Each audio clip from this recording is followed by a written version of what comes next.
ನನಗೆ ನನ್ನ ಫ್ಯಾನ್ಸ್ ದೊಡ್ಡ ಸೆಲೆಬ್ರಿಟಿ ಇದ್ದಾರೆ. ಇಲ್ಲಿ ವೆಬ್ ಡಿಸೈನರ್ ಅಂತ ಒಬ್ಬ ಇದ್ದಾನೆ.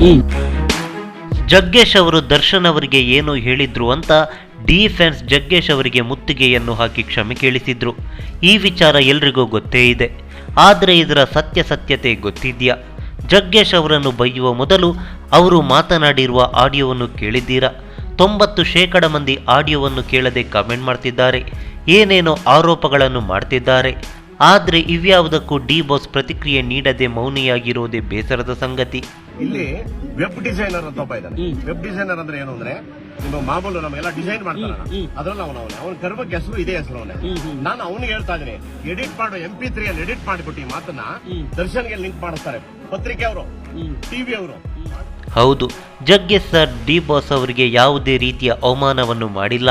ಮೊದಲನೆಯದಾಗಿ ಅವರು ಚಾಲೆಂಜಿಂಗ್ ಸ್ಟಾರ್ ದರ್ಶನ್ ಅವರ ಬಗ್ಗೆ ಮಾತಾಡಿಯೇ ಇಲ್ಲ. ಅವರು ಹೇಳಿದ್ದು ವೆಬ್ ಡಿಸೈನರ್ ದರ್ಶನ್ ಅವರ ಬಗ್ಗೆ. ಅದು ಆ ಆಡಿಯೋದಲ್ಲಿ ಸ್ಪಷ್ಟವಾಗಿ ತಿಳಿಯುತ್ತೆ. ಆದರೂ ಆ ಒಂದು ಮಾಧ್ಯಮ ಸುಳ್ಳಾಗಿ ಸುದ್ದಿಯನ್ನು ಬಿತ್ತರಿಸಿದೆ. ಈ ಸುದ್ದಿ ತಿಳಿದ ದರ್ಶನ್ ಅಭಿಮಾನಿಗಳು ಇದೇ ಸತ್ಯ ಎಂದು ತಿಳಿದು ಜಗ್ಗೇಶ್ ಅವರ ಚಿತ್ರೀಕರಣ ಸೆಟ್ಟಿಗೆ ಹೋಗಿ ಧಮಕಿ ಹಾಕಿ ಕ್ಷಮೆ ಕೇಳುವಂತೆ ಮಾಡಿದ್ರು. ಜಗ್ಗೇಶ್ ಅವರು ತಪ್ಪು ಮಾಡದಿದ್ರು ಕ್ಷಮೆಯನ್ನು ಕೇಳಿದ್ರು.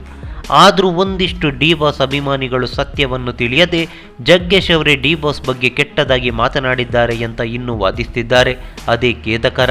ಇನ್ನು ಆ ಆಡಿಯೋವನ್ನು ಹಾಕಿ ನಿಮಗೆ ಸ್ಪಷ್ಟನೆ ನೀಡೋಣ ಅಂದರೆ ಕಾಪಿರೈಟ್ ಬರುತ್ತೆ. ಅದೇನೇ ಇರಲಿ, ಹಿರಿಯರಿಗೆ ಗೌರವ ಕೊಡುವ ದರ್ಶನ್ ಅವರು ಒಂದು ಕಡೆಯಾದರೆ ಅವರ ಅಭಿಮಾನಿಗಳು ಡಿ ಬಾಸ್ನ ವಿಚಾರವನ್ನು ಪಾಲಿಸಿಲ್ಲ ಅಂದರೆ ಅದು ಡಿ ಬಾಸ್ಗೆ ಅಗೌರವ ಸೂಚಿಸಿದಂತೆ ಅಲ್ವೇ?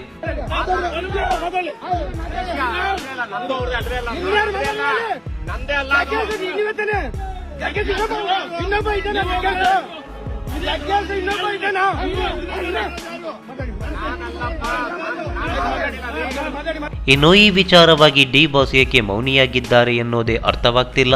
ತಮ್ಮ ಸಾಮಾಜಿಕ ಜಾಲತಾಣಗಳಲ್ಲಿ ಒಂದು ಸಂದೇಶವನ್ನು ನೀಡ್ತಿದ್ರೆ ಚೆನ್ನಾಗಿರ್ತಿತ್ತು ಅನ್ನೋದು ನಮ್ಮ ಅನಿಸಿಕೆ. ಹಾಗೆ ಇಲ್ಲಿ ಜಗ್ಗೇಶ್ ಸರ್ ಆಗಲಿ ಡಿ ಬಾಸ್ ಅಭಿಮಾನಿಯಾಗಲಿ ತಪ್ಪು ಮಾಡಿಲ್ಲ.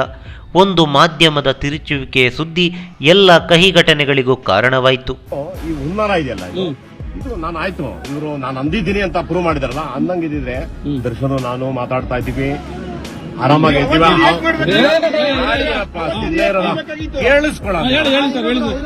ಮಾತಾಡಕ್ಕೆ ಬಿಡ್ತಾರೆ. ಆಯ್ತಾ? ಬಹಳ ದೊಡ್ಡ ರಾಜಕೀಯ ಅಂಟಿಕೊಂಡಿದೆ ಇಂಡಸ್ಟ್ರಿ.